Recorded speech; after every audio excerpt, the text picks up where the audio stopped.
కర్ణాటకలోని పుణ్యక్షేత్రం ధర్మస్థల మరోసారి తెర మీదకు వచ్చింది. ధర్మస్థల పుణ్యక్షేత్రం చుట్టుపక్కల ప్రాంతాల్లో తాను అనేక మృతదేహాలను పూడ్చిపెట్టారని గతంలో చిన్నయ్య అనే వ్యక్తి ఆరోపణలు చేసిన సంగతి తెలిసిందే. కాగా ఇటీవల చిన్నయ్య మాట మార్చాడు.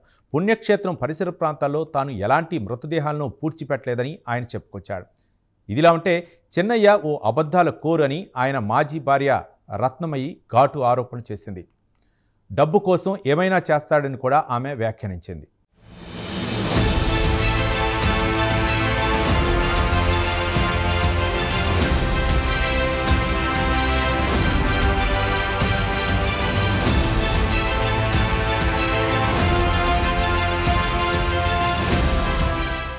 ధర్మస్థల అంశం ఇటీవల దేశవ్యాప్తంగా హాట్ టాపిక్ అయింది. ధర్మస్థల ఉత్తర కన్నడ జిల్లాలో ఓ ప్రముఖ పుణ్యక్షేత్రం. మౌలికంగా ఇదొక శైవ క్షేత్రం. అయితే ధర్మస్థలకు పెద్ద సంఖ్యలో భక్తులు వస్తూ ఉంటారు. ఒక కర్ణాటకే కాదు, దక్షిణాద్రి ఉన్న అన్ని ప్రాంతాల నుంచి ధర్మస్థల పుణ్యక్షేత్రానికి భక్తులు వస్తూ ఉంటారు.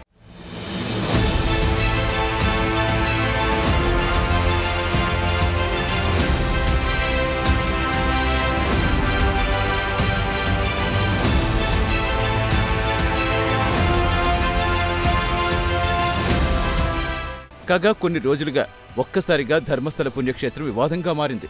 ధర్మస్థలకొచ్చే అనేక మంది భక్తులు అనుమానాస్పద తీరులో కనిపించకుండా పోయారు. అకస్మాత్తుగా వారంతా అదృశ్యమయ్యారు. ఈ నేపథ్యంలో గతంలో అక్కడ శానిటేషన్ విభాగంలో పనిచేసిన చిన్నయ్య అనే వ్యక్తి బాంబులాంటి ఆరోపణలు చేస్తాడు. పుణ్యక్షేత్రం చుట్టుపక్కల ప్రాంతాల్లో తామనేక మృతదేహాలు పూడ్చిపెట్టారని గతంలో ఆరోపణలు చేస్తాడు. అంతేకాదు, వీరిలో ఎక్కువ మంది మహిళలు చిన్నారులేని కూడా చెప్పాడు.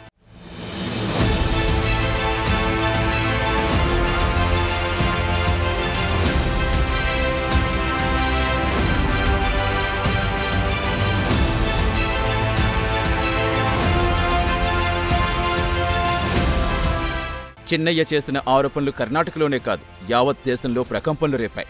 దీంతో అధికారంలోన్న కాంగ్రెస్ ప్రభుత్వం సదరు ఆరోపణలపై దర్యాప్తు చేసేందుకు స్పెషల్ ఇన్వెస్టిగేషన్ టీం ఏర్పాటు చేసింది.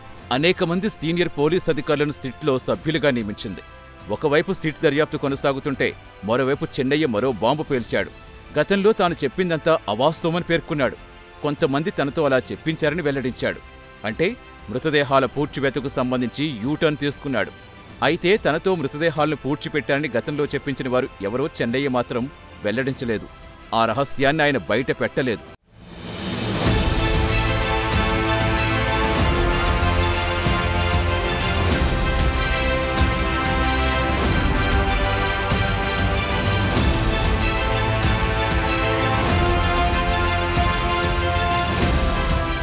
కాగా ధర్మస్థల ఎపిసోడ్లో తాజాగా మరో ట్విస్ట్ చేరింది. చెన్నయ్య ఉత్త అబద్ధాల కోరని ఆయన మాజీ భార్య రత్నమ్మ ఆరోపించింది. చెన్నయ్యకు అబద్ధాలు చెప్పడం కొత్తేమీ కాదని మీడియా సాక్షిగా ఆరోపించింది.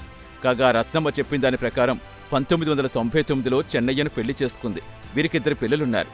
ఈ జంట 2006లో విడిపోయింది. చెన్నయ్య ఒక సైకో అని రత్నమ్మ ఘాటు ఆరోపణలు చేస్తుంది. తరచూ తనను కొట్టేవాడని ఆరోపించింది.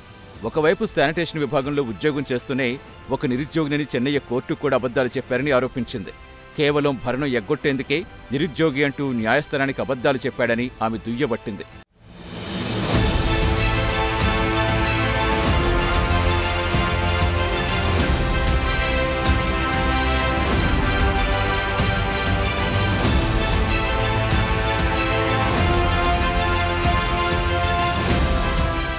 అయితే చెన్నయ్య తనతో కలిసి ఉన్నప్పుడు ఎప్పుడూ ధర్మస్థల పుణ్యక్షేత్రం సమీపాన మృతదేహాలు పూడ్చిపెట్టినట్టు కూడా చెప్పలేదని వెల్లడించింది.